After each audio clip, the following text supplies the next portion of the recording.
Herzlich willkommen in der GVC Zürich Oberland. Wir würden hier im Saal jetzt gerade mit einer ruhigen Ankunftszeit starten, mit ein paar Gedanken zum Reflektieren und ruhig werden vor dem Gottesdienst. Ihr dürft gerne reinkommen und damit dabei sein. Drinnen versuchen wir ruhig zu sein und draussen im Foyer dürfen wir gerne noch weiterreden, bis der Gottesdienst losgeht.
Oh, come, all ye faithful, joyful and triumphant. Oh, come ye to Bethlehem. Come and behold him, born the King of angels. Oh come, let us adore him. We bow our hearts before him, for he is Christ the Lord. Oh, sing choirs of angels, sing in exaltation. Oh, sing all ye citizens of heaven above. Oh, glory to God, glory in the highest. Oh come, let us adore him. We bow our hearts before him, for he is Christ the Lord. Let us adore him. Oh come, let us adore him. Oh come, let us adore him, Christ the Lord. Oh come, let us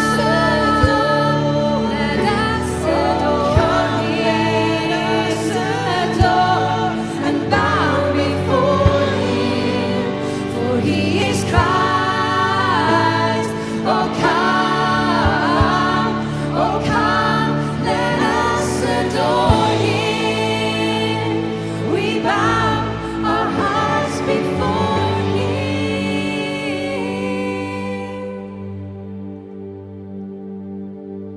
for he is Christ the Lord. Is Christ the Lord. We bow before him, for he is Christ the Lord.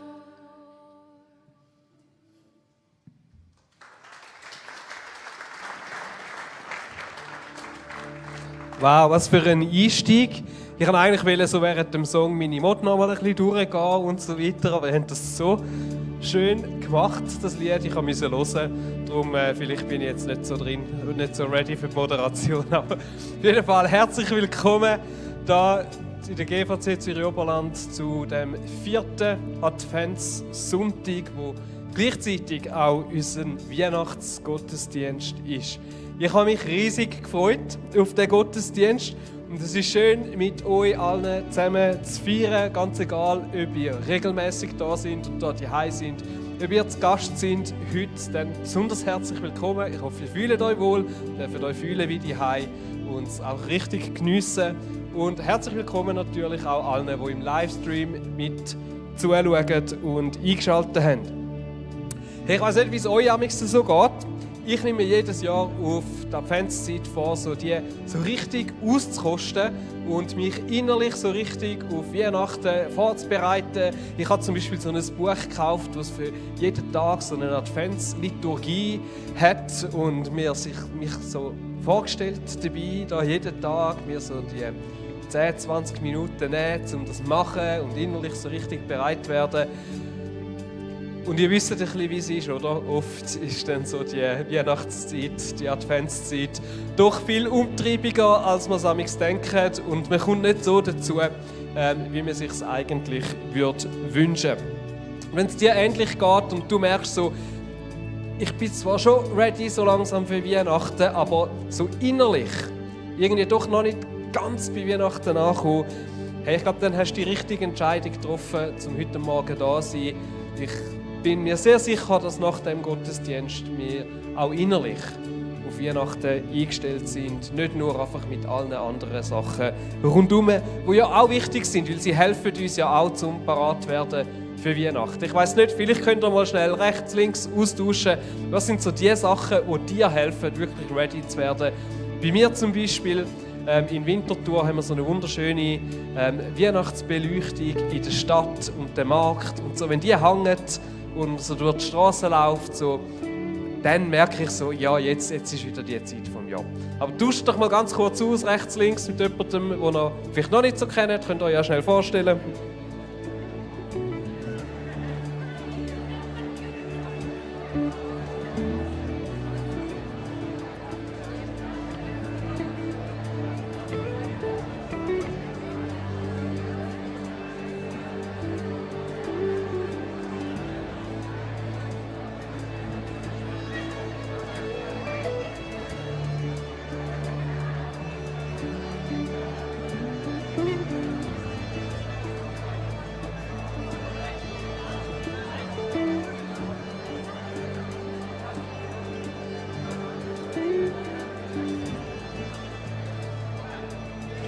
Gut. Dürfen Sie dann gerne später noch austauschen. Jetzt einfach noch so aus persönlichem Interesse. Wer von euch gehört alles zu den Guetzlibacher? Wer tut alles gerne Guetzlibacher? Hand gut anheben, das ist so. Ah, okay, gut. Ja, doch, einige, aber nicht ganz alle. He? Gut. Danke für die Info. Ich sage jetzt nicht wieso. Genau. Also. Dürfen wir aber schon gerne ein Guetzli geben, weil ich gehöre nicht zu denen. Nein, also, hey, die Adventszeit ist ja eine Zeit vom Warten und von der Erwartung. Und in der christlichen Tradition wird die letzte Adventswoche von so Gebet oder auch kurzen Gesängen geprägt, wo so den Wunsch vom Ankommen von dem Messias so richtig ausdrücken. Man nennt die auch die O-Antiphone. Das sind eben so kurze Gebete oder Gesänge, die immer damit beginnen, dass man einen Namen vom Messias ausruft mit O und dann den Namen. Und immer in diesem Gebet kommt das auch vor, so komm, Jesus, komm, Messias. Und ich habe versucht, das so in meinem Gebet zum Einstieg ein bisschen zu arrangieren. Und lade euch ein, um mit mir mitzubeten. O Morgenstern, Glanz des ewigen Lichtes und Sonne der Gerechtigkeit, komm und erleuchte alle, die in Finsternis sitzen und im Schatten des Todes.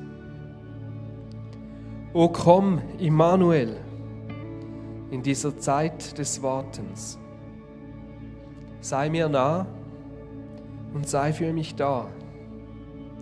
O komm, Wort Gottes, in dieser Zeit des Sehnens, sprich deine süße Wahrheit in mein Suchen.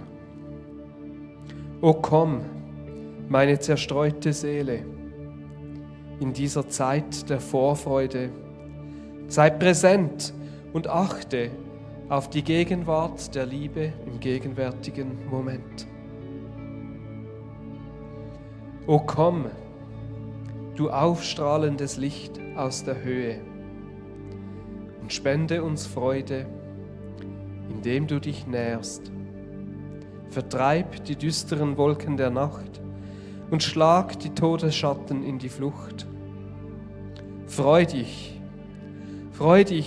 o Israel, bald kommt Immanuel. Amen. Und jetzt gehen wir gerade über mit der Band in ein anderes, so ein O-Antiphon, aber eins, das ihr schon ein bisschen besser kennt.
Hirte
Guten Morgen miteinander.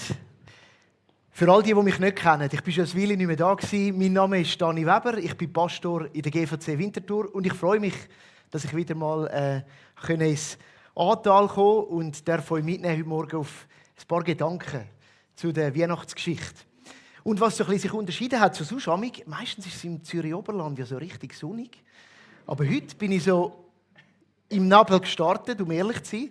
Dann in die Sonne nie gefahren mit Alpenpanorama und nachher wieder runter in die Niederungen vom Nebel getaucht. Ich weiss gar nicht, wie es jetzt aussieht draussen. Aber es ist sowieso schön, da zu sein. Weihnachten. Eine Geschichte, die wir uns schon ganz viel erzählt haben. Ich möchte euch heute mitnehmen in die Geschichte, wie sie uns der Evangelist Matthäus erzählt. Und er leitet seinen Bericht über die Geburt von Jesus eigentlich nicht sehr spektakulär ein. Ich würde sogar sagen, es ist eigentlich ein schlechter Twist, um so eine Geschichte zu starten, wo du die Leute packen willst. Er fängt mit einem 17 Vers langen Stammbaum an. Das ist ein Verzeichnis von Namen. Und es ist auch nicht extrem inspirierend für die Namen, wenn du jetzt gerade auf Namen für deine Kinder am Suchen bist oder so. Ja, manchmal werden es wieder modern, aber die einen da überhaupt nicht. Für uns als heutige Leser ist es wirklich langweilig. Aber für einen jüdischen Empfänger, und der Matthäus hat sein Evangelium eben auch insbesondere für so die jüdische Empfängerschaft geschrieben, ist es sehr interessant. Wenn man das genauer anschaut, dann sieht man, dass es eigentlich so 3 Abschnitte hat in diesem Stammbaum. Es sind 3 mal 14 Generationen.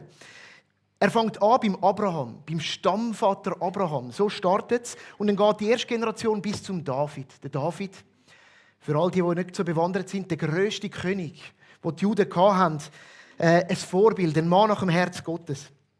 Dann kommt der zweite Abschnitt, das ist vom David bis ins Exil. Das Exil, ein Moment, wo die Juden auch daran gedacht haben, wo schwer war. Es ist, wieder sind sie versklavt. Serie Exodus klingt vielleicht nach. Wieder sind sie weg von der Heimat. Wieder sind sie nicht mehr ein eigenes Volk ohne Land. Und dann noch der letzte Abschnitt, der ist dann eben vom Exil bis zu Jesus. Und Jesus ist ja dann die Hauptfigur dieser Geschichte. Für die Juden ist es enorm wichtig, dass der Stammbaum dort steht, weil es macht sie darauf aufmerksam, hey, da geht es um etwas Wichtiges. Da geht es um die Linie, der rote Faden von dieser königlichen Linie. Vom Abraham bis zu eben dann dem König, dem David. Und dann weiter. Irgendwie zieht sich der Faden. Und da gibt es doch noch Versprechen im Raum von den Propheten. Es geht um den König, der eben sollte davidischer Herkunft sein. Und so führt uns der Moment, oder der Stammbau zu dem Moment, wo eben alles verändert. Unsere heutige Zeitrechnung orientiert sich an diesem Moment. Darum habe ich hier eine Uhr mitgenommen. Die grösste Weltreligion hat ihren Ursprung in diesem Moment. Und der Moment beinhaltet dann tatsächlich den Inhalt zu einer der berühmtesten Geschichten der Weltliteratur. Es ist die Geschichte von Jesus Christus und von seiner Geburt. Und wir werden jetzt dann so 3 Figuren ein bisschen genauer betrachten aus dieser Geschichte. Und für sie alle ist der Moment, wo alles verändert, überraschend gekommen. Und er hat ihr Leben auf den Kopf gestellt. Und so stehen wir da, 21. Dezember, und mein Wunsch für dich ist, dass Weihnachten dich auch noch mal überraschen darf. Dass Weihnachten dich überraschend treffen darf, dort, wo du im Alltag stehst.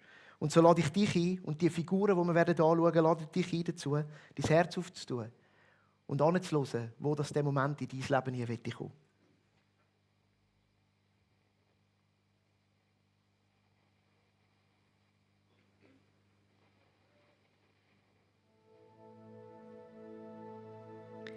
Und so wurde Jesus Christus geboren. Maria, seine Mutter, war mit Josef verlobt. Aber noch vor ihrer Hochzeit wurde sie, die noch Jungfrau war, schwanger durch den Heiligen Geist. Josef, ihr Verlobter, war ein aufrechter Mann. Um sie nicht der öffentlichen Schande preiszugeben, beschloss er, die Verlobung in aller Stille zu lösen. Während er noch darüber nachdachte, erschien ihm im Traum ein Engel des Herrn. »Josef, Sohn Davids«, sagte der Engel, »zögere nicht, Maria zu heiraten, denn das Kind, das sie erwartet, ist vom Heiligen Geist. Sie wird einen Sohn zur Welt bringen. Du sollst ihm den Namen Jesus geben, denn er wird sein Volk von allen Sünden befreien. Als Josef aufwachte, tat er, was der Engel des Herrn ihm gesagt hatte. Er nahm Maria zur Frau. Josef aber rührte sie nicht an, bis ihr Sohn geboren war, und Josef gab ihm den Namen Jesus.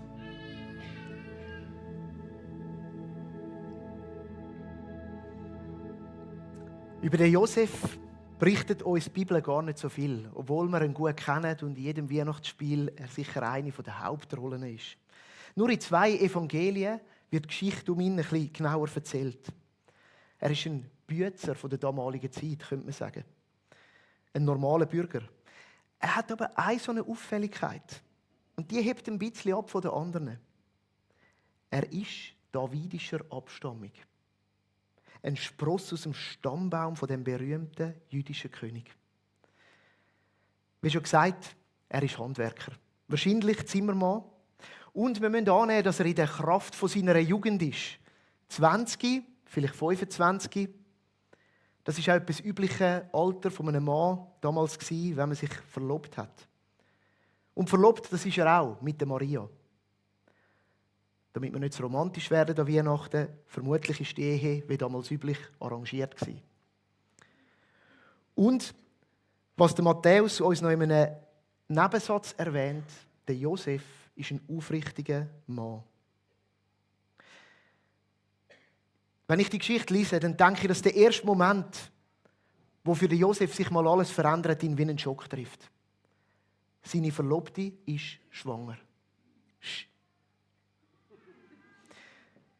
Wie er davon erfährt, das wird uns nicht berichtet. Ob Maria ihn eingeweiht hat oder ob er einfach festgestellt hat, dass ihr Bauch runder und runder geworden ist. Aber was klar ist, und das weiß er auch, das Kind ist nicht von ihm. Das ist ein Problem. Ich denke, dass in dem Moment für ihn eine Welt zusammengebrochen ist. Was für ein Schmach. Die ihm versprochene Frau hat ihn betrogen. Was soll er machen? Verlobung auflösen? Also, ja, sowieso. Die Frage ist noch, wie er das macht. Soll er Maria öffentlichen Ehebruch beschuldigen? Vielleicht auch zum seinen Ruf ein bisschen schonen? Nicht, damit man sich noch Gerüchte erzählt? Der Matthäus berichtet uns, dass der Josef das nicht gemacht hat, sondern er hat den Königsweg gewählt. Sein Plan war es, die Verlobung aufzulösen, aber in aller Stille.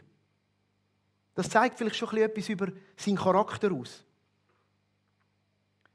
Und ja, ich finde, schon das ein vorbildlicher Zug. Aber dann kommt ein weiterer Moment, wo für den Josef alles verändert hat und sein Leben auf den Kopf stellt. In einem Traum erscheint ihm ein Engel und kündigt ihm an, dass das Kind, das Maria im Bauch hat, vom Heiligen Geist sei. Ist der Josef jetzt vor lauter Sorge wahnsinnig geworden? Hat er Halluzinationen? Oder handelt es sich bei dieser Erscheinung, bei dieser traumhaften Erscheinung, wirklich um einen Boten von Gott? Die Reaktion, die Josef uns zeigt, ist definitiv spektakulär. Sie ist aber vor allem auch mutig. Er schenkt dieser Botschaft Glauben. Und er geht das Risiko ein. Er, der Aufrichtige, wie es heisst. Das Risiko, einem Betrug von seiner zukünftigen Ehefrau auf den Leim zu kriechen. Er geht das Risiko ein, ein Kind, das eigentlich nicht er dafür müsste sorgen, dem Sorge zu tragen, sich finanziell zu verpflichten, ein Leben lang. Und übrigens, wer garantiert ihm die Treue von Maria? Ist sie gleich aufrichtig wie er? Was, wenn sie es nicht so hat mit der Treue? Was, wenn es weitere Vorfälle wird geben? Nein, der Josef hat geglaubt. Er hat dem Boten geglaubt. Und er ist überzeugt, das Kind, das ist von Gott. Und er hat wahrgenommen, dass ihm eine grosse Aufgabe zukommt. Das Kind aufzuziehen und mit ihm den Weg ins Leben zu gehen, ihm den Weg zu zeigen. Und darum nimmt der Josef Maria zur Frau. Und wo das Kind auf die Welt kommt, gibt er ihm den Namen Jesus. Und der Name heißt Jahwe. Gott ist Rettung. Der Josef-Moment, der für ihn alles verändert hat, der wird auch uns heute etwas sagen. Weihnachten ist das Fest, wo Gott mächtig eingreift und Rettung schenkt. Und die Frage, die uns stellt, ist, können wir dem glauben? Manchmal sieht unsere Welt ja auch ein bisschen anders aus. Und wir haben das Gefühl, wenn Gott mächtig eingreift, dann müsste es schon ziemlich pompös kommen. Aber ein Gott, der selber einfach Mensch wird. Ein Gott, der sich als Kind in die Welt eingibt. Ein Gott, der sich so nahbar zeigt. Ein Gott, der unsere Realität auf sich nimmt. Alles nur, um uns zu retten. Das scheint doch manchmal schon eher nicht so glaubhaft. Auch heute noch. Schon fast ein bisschen lächerlich.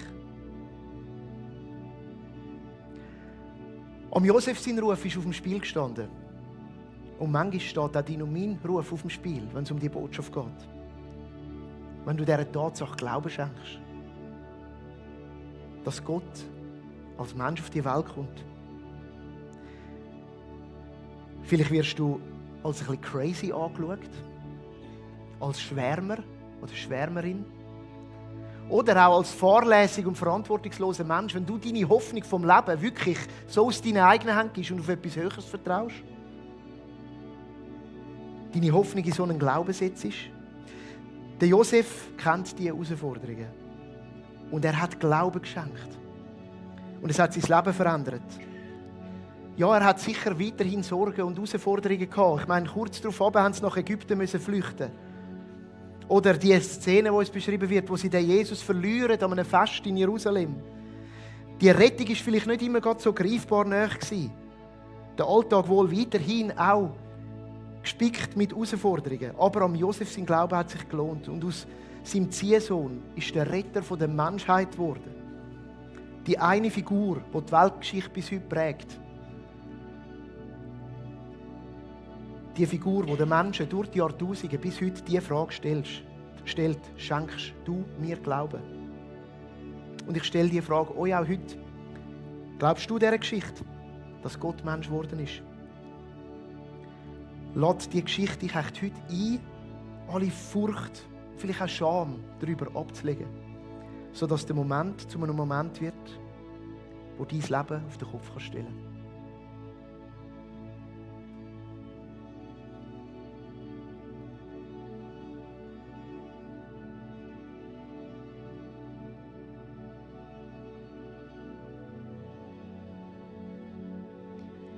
Jesus wurde in der Stadt Bethlehem in Judäa während der Herrschaft von König Herodes geboren. In dieser Zeit kamen einige Sterndeuter aus einem Land im Osten nach Jerusalem und fragten überall: Wo ist der neugeborene König der Juden? Wir haben seinen Stern aufgehen sehen und sind gekommen, um ihn anzubeten. Nach diesem Gespräch machten die Sterndeuter sich auf den Weg. Wieder erschien ihnen der Stern und führte sie nach Bethlehem. Er zog ihnen voran und blieb über dem Osten stehen, wo das Kind war. Als sie den Stern sahen, war ihre Freude groß. Sie gingen in das Haus und fanden das Kind mit seiner Mutter Maria, sanken vor ihm auf die Knie und beteten es an. Dann öffneten sie ihre Truhen mit Kostbarkeiten und beschenkten es mit Gold, Weihrauch und Myrrhe. Als es Zeit war, wieder aufzubrechen, zogen sie jedoch auf einem anderen Weg in ihre Heimat zurück, denn Gott hatte sie in einem Traum davor gewarnt, zu Herodes zurückzukehren.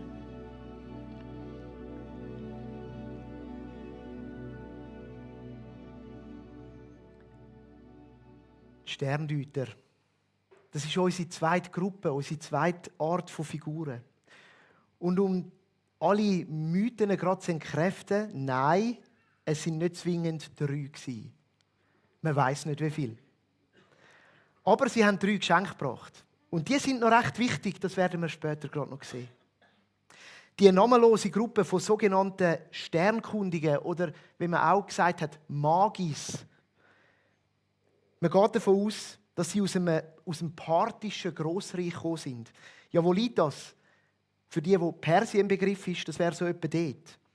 Es ist zu der Geburt von Jesus ein grosses Reich gewesen. Und das Reich, das zwischen dem römischen Reich und dem weiteren Osten gelegen ist. Und Magi, das sind weise Männer gewesen. In Parthien wohl Teil der priesterlichen Kaste. Sie haben geheime Künste beherrscht. Und sie haben Träume deuten. Und sie haben sich auskennt mit den Sternkonstellationen. Es ist schon noch eine spezielle Gruppe, die da ziemlich früh in der Geschichte von Jesus aufs Parkett tritt. Versuchen wir das ein bisschen einzuordnen. Es gibt ein paar Gewöhnlichkeiten an dieser Geschichte. Sachen, die nicht mega überraschen. Es war zum Beispiel damals üblich, dass man die Sterne beobachtet hat. Und auch, dass man die Himmelserscheinungen, vielleicht neue Konstellationen, besonders helle Kometen, mit dem politischen Geschehen in Verbindung gebracht hat. Oder mit der Religion und mit den Göttern.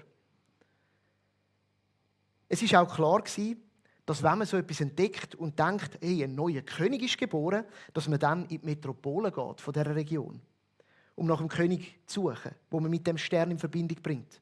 Weil wo sonst soll ein König geboren werden? Wenn nicht am Hof vom Palast. Auch diese Geschichte hat mehrere so Wendungen drin. Momente, die Veränderung mit sich bringen. Eine erste ist genau die. Die Weisen, die Magier sind angereist und natürlich sind sie nach Jerusalem. Dort, wo der Palast vom König der Juden steht. Und da stehen sie jetzt. Sie haben sich durch die ganze Stadt durchgefragt, wo das der Hof vom König ist, und da sind sie angekommen. Aber auch am Hof vom König weiss niemand etwas von einem neugeborenen Kind königlicher Abstammung. Und vielleicht war es darum gar nicht so ganz plötzlich gewesen. Eher langsam hat es nicht dämmert, dass sie an diesem Ort, am falschen Ort suchen. Der wahre König der Juden kommt nicht im gewöhnlich mächtigen Kleid. Ein Moment, wo ihre Welt und ihre Sicht auf den Kopf gestellt hat. Der wahre König der Juden kommt unscheinbar, ärmlich, einsam in der Provinz, im unbedeutenden Umland. Aber, und das überrascht, die weisen Männer sind offen für das. Sie lassen sich ihrer Weisheit, ihrem Wissen zum Trotz von einem Besseren belehren. Und sie ziehen weiter dem Stern nach. An einen Ort, wo sie gehört haben, dass in den alten Geschichten der Juden darüber geredet wird. Nach Bethlehem. Und schau mal da, der Stern bleibt über dem Ort stehen. Über dem Ort, wo sie einen Raum findet, wo ein Kind drin liegt.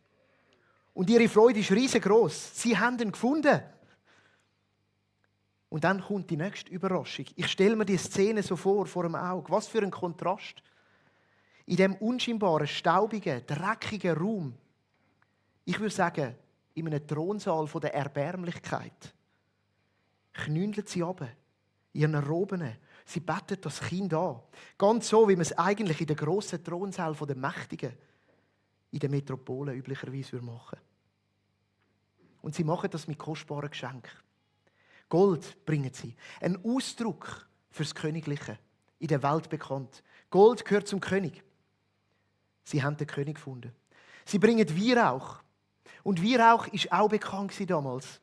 Über den Globus verteilt, an den Tempel der Götter, von diesen mächtigen Reich, hat man Weihrauch verbrannt. Für die Götter.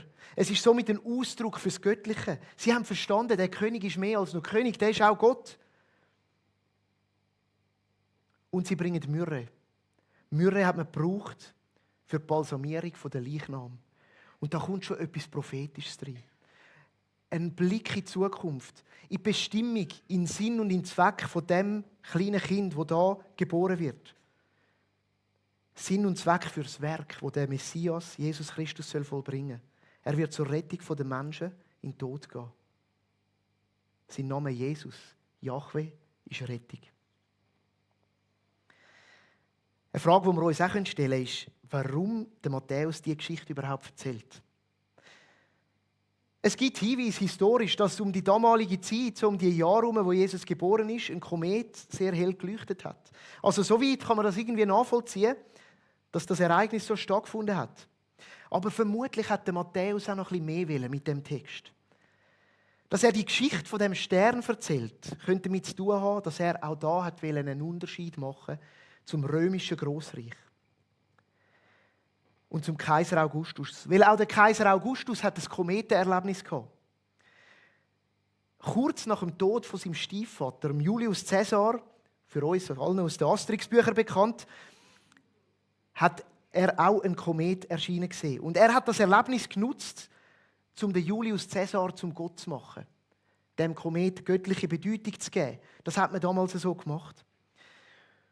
Und was hat das aus ihm gemacht?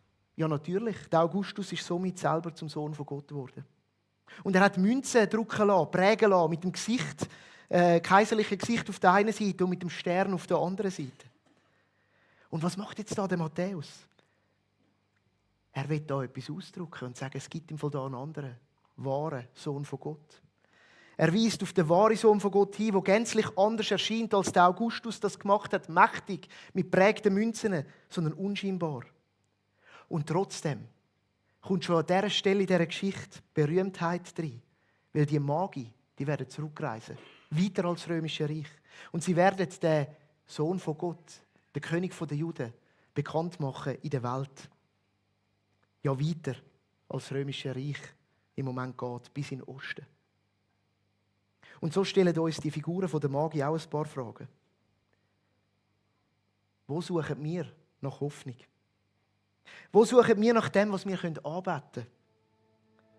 Nach dem, wo wir unser Leben ausrichten können? Suchen wir es im Bekannten?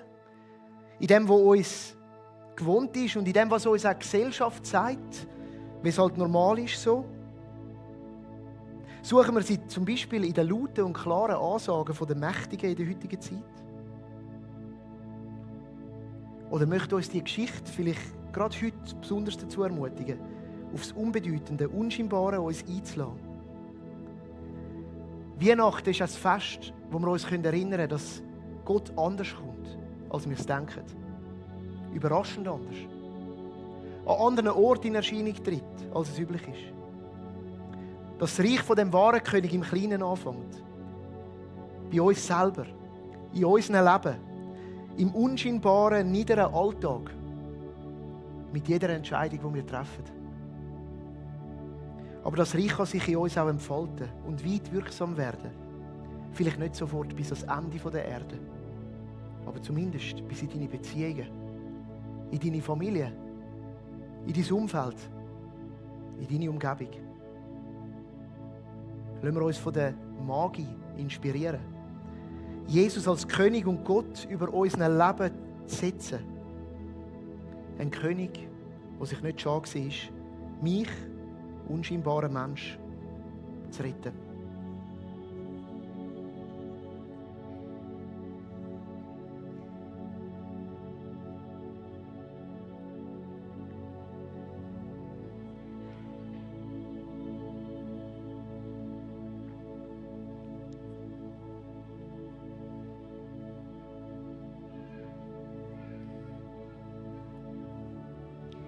Jesus wurde in der Stadt Bethlehem in Judäa während der Herrschaft von König Herodes geboren.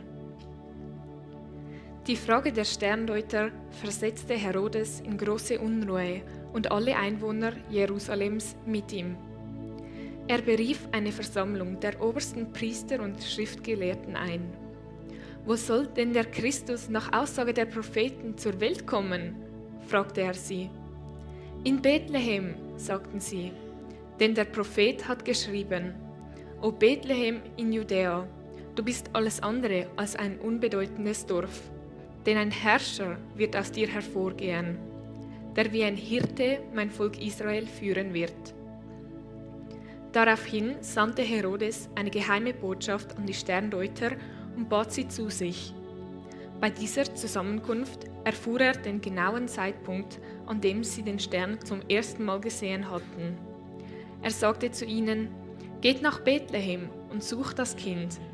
Wenn ihr es gefunden habt, kommt wieder her und erzählt es mir, damit auch ich hingehen kann, um es anzubeten. Als die Sterndeuter nicht zu ihm zurückkehrten, war Herodes außer sich vor Zorn. Er schickte Soldaten aus, die in Bethlehem und der ganzen Umgebung alle Jungen im Alter von 2 Jahren und jünger umbringen sollte. Denn die weisen Männer hatten ihm erzählt, dass sie den Stern vor etwa 2 Jahren zum ersten Mal gesehen hatten.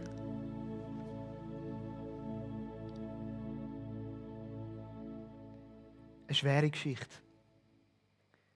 Sie dreht sich um eine Figur. Herodes ist sein Name. König der Juden ist sein Titel. Ein sehr gewiefter Politiker und Machthaber im damaligen Nahen Osten. Er hat es geschafft. Er konnte innerjüdische Machtkämpfe ausnutzen und unter den Römern zum König der Juden aufsteigen. Eigentlich war er ein lokaler Vasallenkönig, ebenso untertan der Römer, aber lokal eingesetzt. Ja, dass man das schafft, das erfordert politisches Geschick.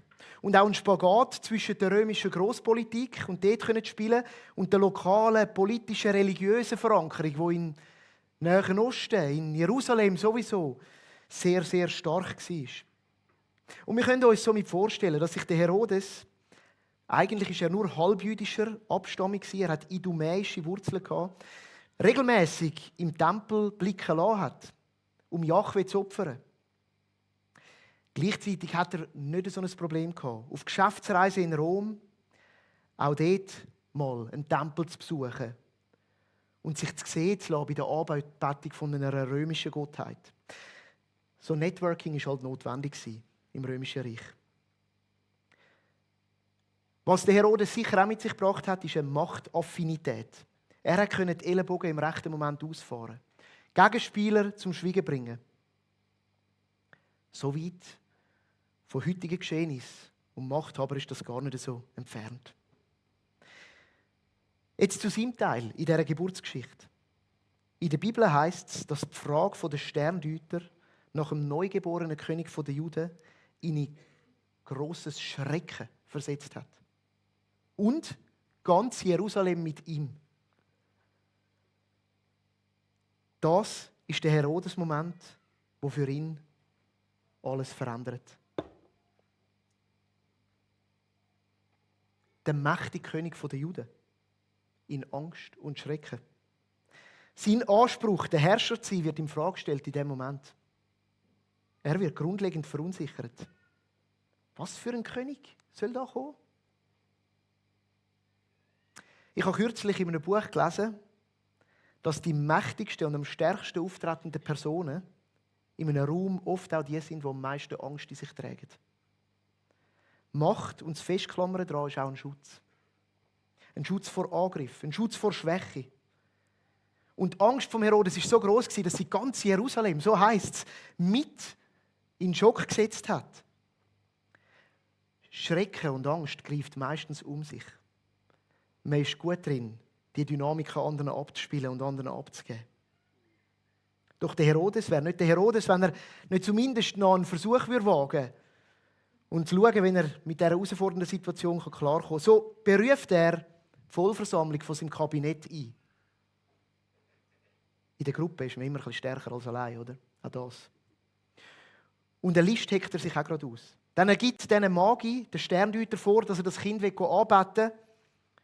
Aber eigentlich möchte er viele Informationen gewinnen, um zu wissen, wo er suchen muss, wen er suchen muss. Seine Liste geht aber nicht auf. Die Sterndeuter aus dem Osten kehren nicht zurück zu ihm, um ihn über den Verbleib vom Kind zu informieren. Ja, da greift er zu radikaleren Mitteln. Seine Reaktion? Er ordnet an, alle Buben unter 2 Jahren in Bethlehem zu töten. Nein, seine Macht kann ihm niemand streitig machen. Und sicher nicht ein unbedeutendes Kind aus dem Umland von Judäa.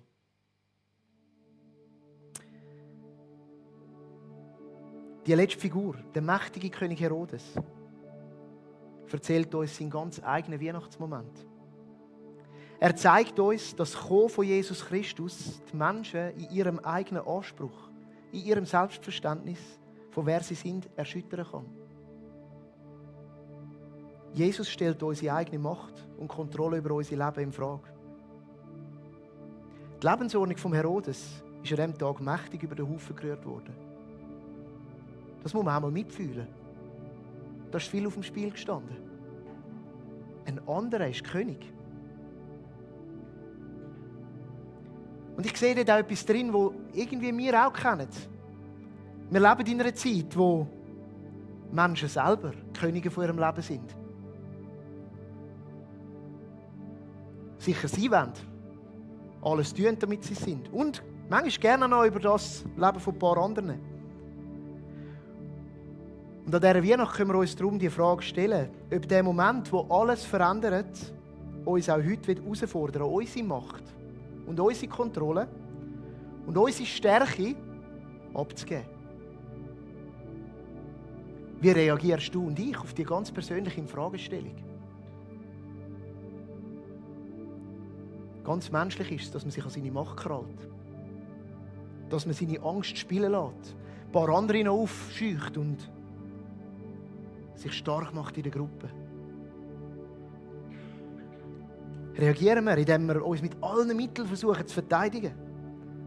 Oder reagieren wir, indem wir unser eigenes Ding einfach weiter durchziehen? Oder anerkennen wir, dass ein anderer der wahre König ist? Weihnacht lädt dich auch dieses Jahr ein, deinen Thron zu verlassen und ihm für den wahren Herrscher freizugeben. Ein Herrscher, der die Welt auf den Kopf stellt. Ein Herrscher, der anders kommt, als man es erwartet. Ein Herrscher, der Hingabe lebt. Ein Herrscher, der alles gibt. Für die anderen. Und nicht sie alles für ihn geben müssen. Ich möchte uns einen kurzen Moment Zeit nehmen und nochmal über die 3 Figuren, die der Matthäus so raushebt, uns Gedanken machen. Der Josef und sein mutiger Glaube. Was sagt er zu dir? Die Sterndeuter und ihre Offenheit, ihre offenen Augen, den wahren Gott wirklich zu entdecken. Und der Herodes. Der Herodes in seinem schwierigen Beispiel, das er uns gibt, vom Krallen an Macht, vom alles Willen selber behalten und vom Widerstand geben.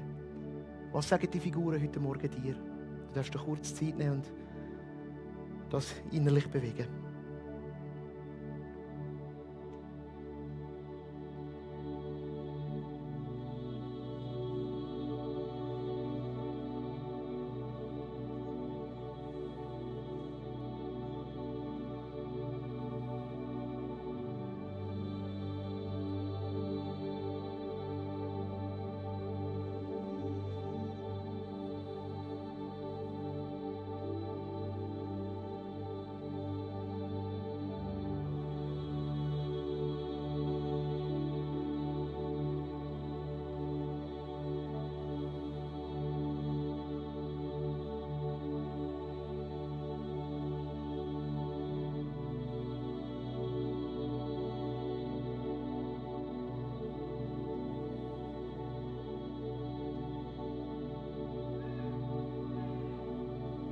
Großer Gott, wir danken dir, dass du als mächtiger Herrscher über dieser Welt dir nicht zu schade gewesen bist, um dich selber zu entäußern und in Jesus auf die Erde zu kommen.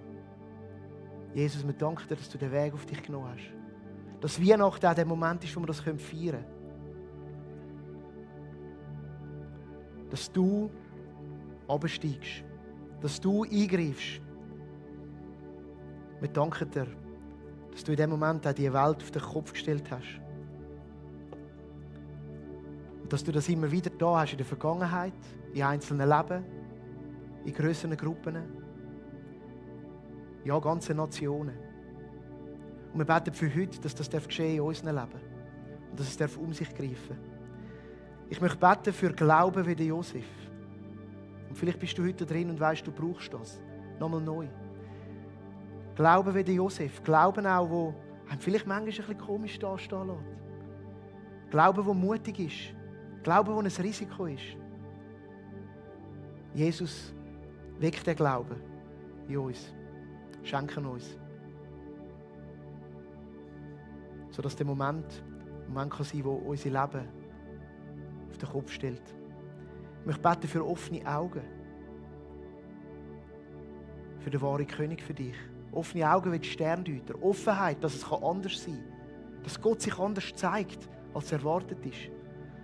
Offenheit, vielleicht trotz allem Wissen, trotz all deinem kognitiven Verstand. Dass Weihnachten der Moment sein, wo Gott dir nochmal ganz anders begegnen. Und dass du es wagst, dich zu demütigen und vor ihm niederzuknündeln und ihn anzubeten.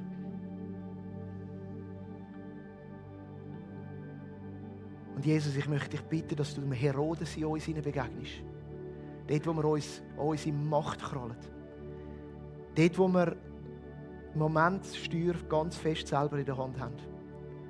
Und das Gefühl haben, wir müssen das. Wo Angst uns treibt, begegne uns und gib uns den Mut zum Loslassen. Zum Kapitulieren.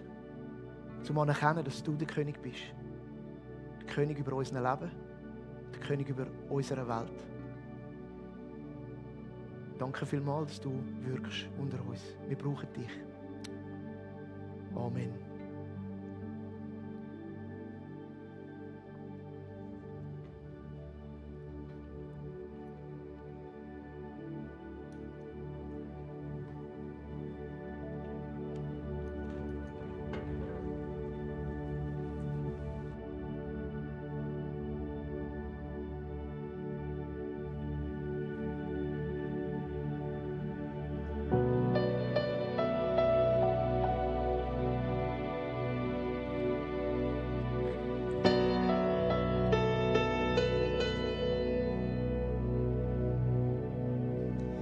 Love incarnate, love divine,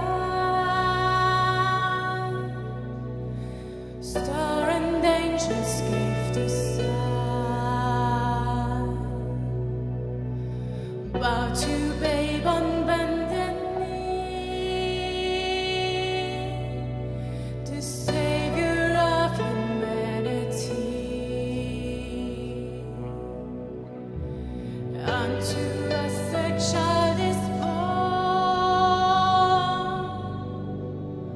he shall reign forevermore. No way, no way. Come and see what God has done. No way, no way. The story of amazing love, the light of the world, given for us. No way.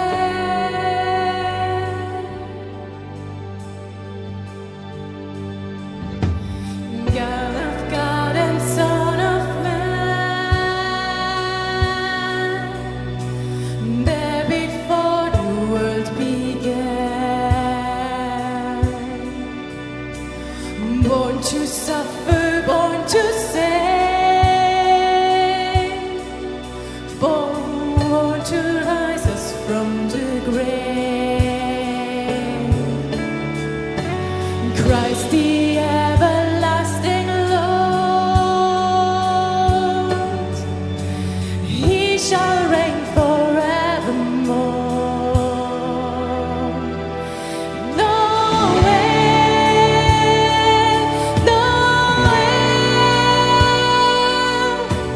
Come and see what God has done. No way, no way. The story of amazing love.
ist Hoffnung.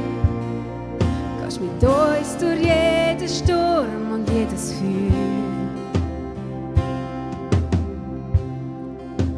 Du bist da. Und du bleibst nah.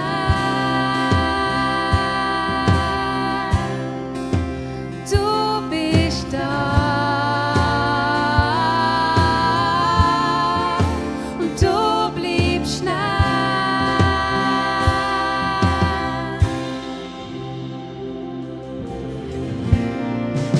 Immanuel, Gott ist mit uns. Zu jedem Ort, zu jeder Zeit kommt deine Gegenwart. Immanuel, Gott ist mit uns. Zu jedem Ort, zu jeder Zeit kommt deine Gegenwart. Und deine Gegenwart.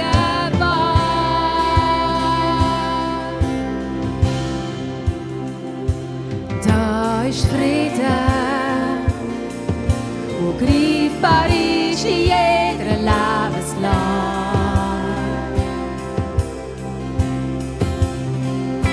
Ja, wahre Frieden, wo höher ist als irdischer Verstand.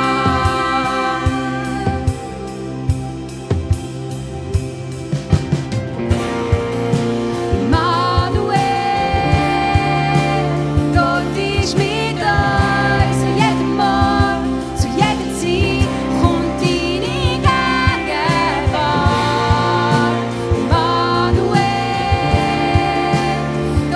Gott ist mit uns.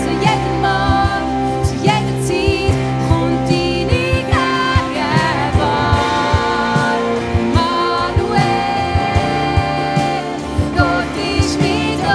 Gott ist mit uns. Zu jedem Ort, zu jeder Zeit kommt deine Gegenwart. Immanuel, Gott ist mit uns. Zu jedem Ort, zu jeder Zeit kommt deine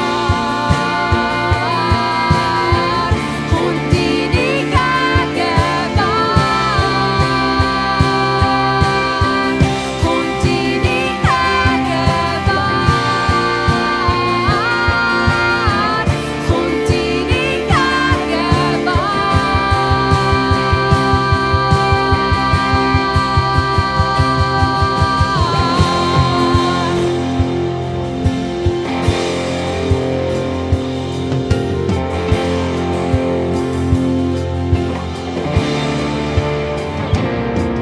Kein Berg, kein Tal kann uns trennen von deiner Güte. Jeden Tag, jede Nacht, wie eine Wolke, wie ein Feuer, gehst uns voran. Auch durch die Wüste, du bist mit uns und du bleibst uns immer nah. Immer nah. Kein Berg, kein Tal kann uns trennen von deiner Güte.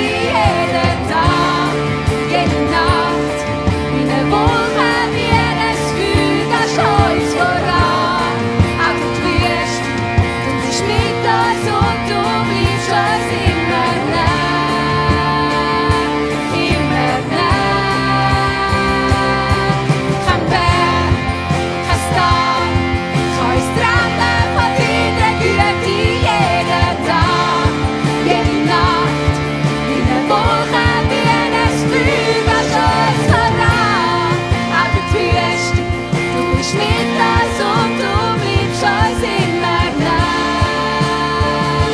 Immer nah.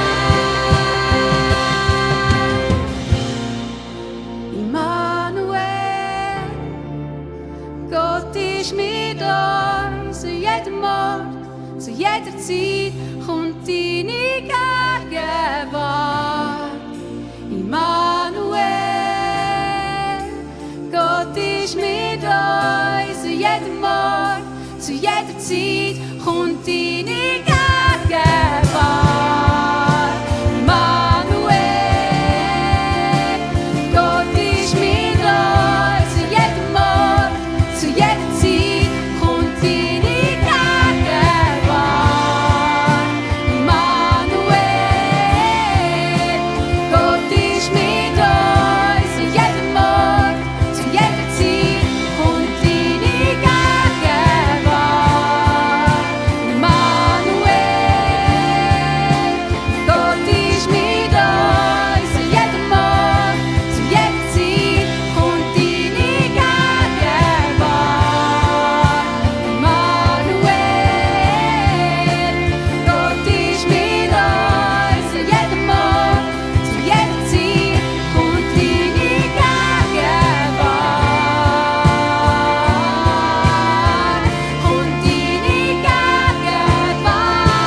Immanuel, Gott ist mit uns.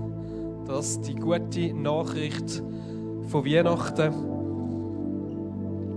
Und so wie der Stern das angekündigt hat, das Licht darauf geschienen hat, dass da der König dieser Welt geboren ist, so ist es auch unsere Aufgabe als Kirche, wir sagen bei uns, ein Licht im Tal zu sein, das Licht weiter zu scheinen lassen, die Botschaft von der Hoffnung zu verbreiten und Menschen können weiterzugeben. Und das machen wir auf verschiedene Art und Weise. Und wir alle dürfen mit ein Teil davon sein. Gerade wenn du ein Teil von dieser Kirche bist, bist du mit ein Teil von dem und machst das möglich. Und ich möchte Danke sagen für all das, was ihr in diesem Jahr auch in die Kirche investiert habt. Sagt das an freiwilliger Mitarbeit, an Gebet und auch an finanziellen Mitträgen. Und wir sind bei den Kollekten und die sind eingeladen, auch vielleicht das letzte Mal noch. Ich habe mir überlegt für heute Morgen, ich möchte so wie sehen, was würde ich Jesus an die Krippe bringen oder was für ein Geschenk könnte man ihm machen. Und es ist eine freiwillige Kollekte. Ich danke für all das, was ihr gebt, auch durch das Jahr durch eben gegeben habt. Es macht einen Unterschied, es ist Licht, das man scheinen in die Welt raus. Und ihr unterlegt das gar nicht so. Mega cool.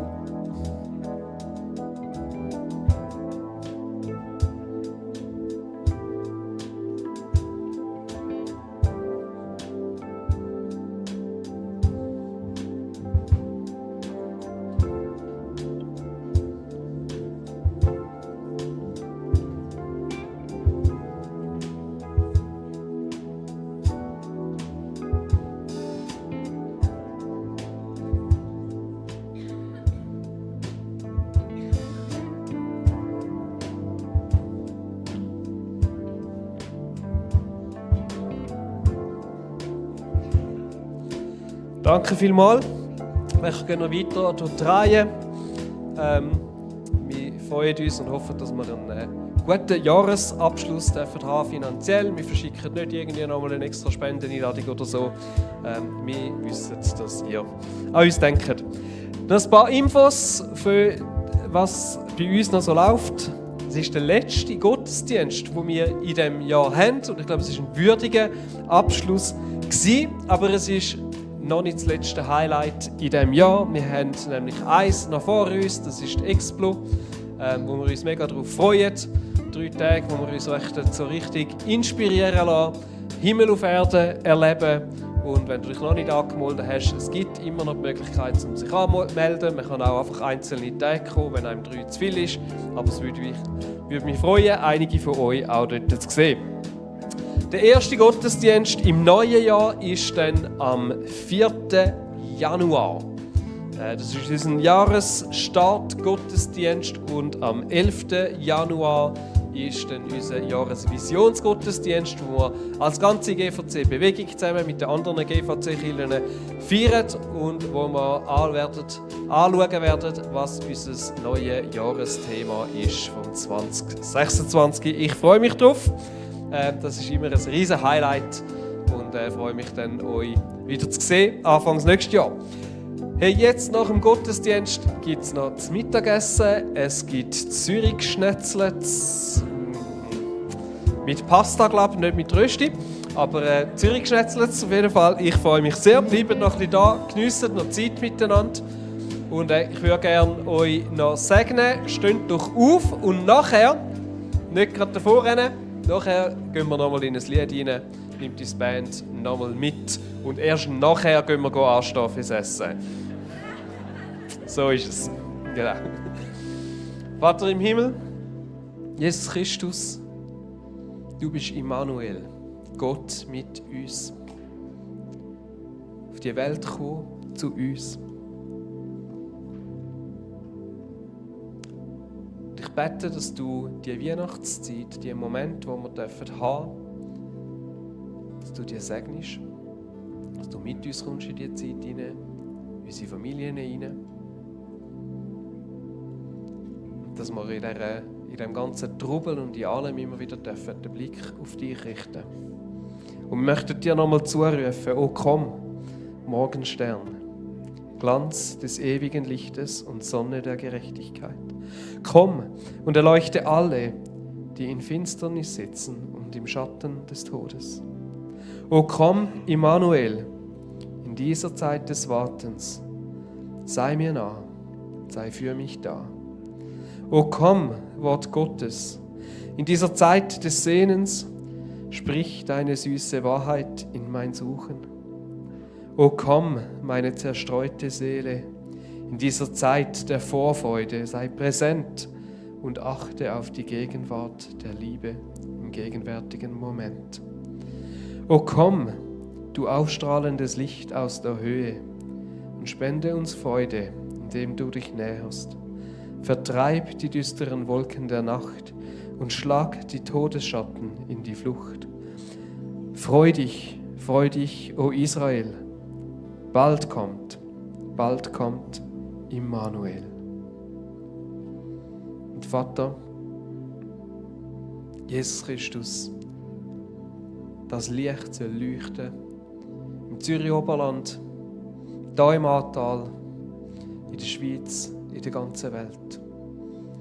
Lass Weihnachten ein Moment sein, wo die Menschen die Tür wieder einen Spalt auftun für dich.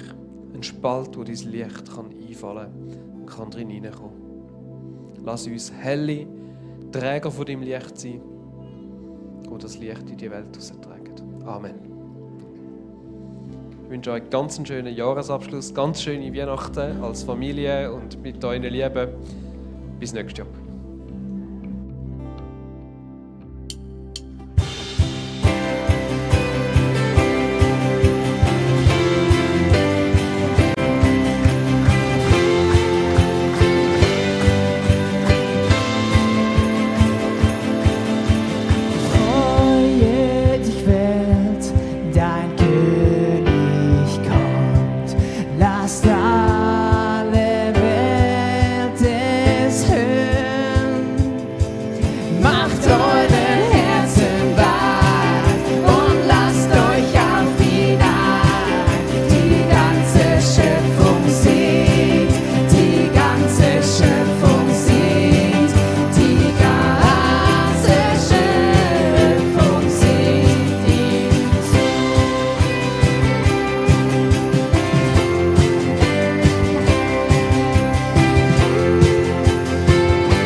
Freue dich, Welt, freue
vor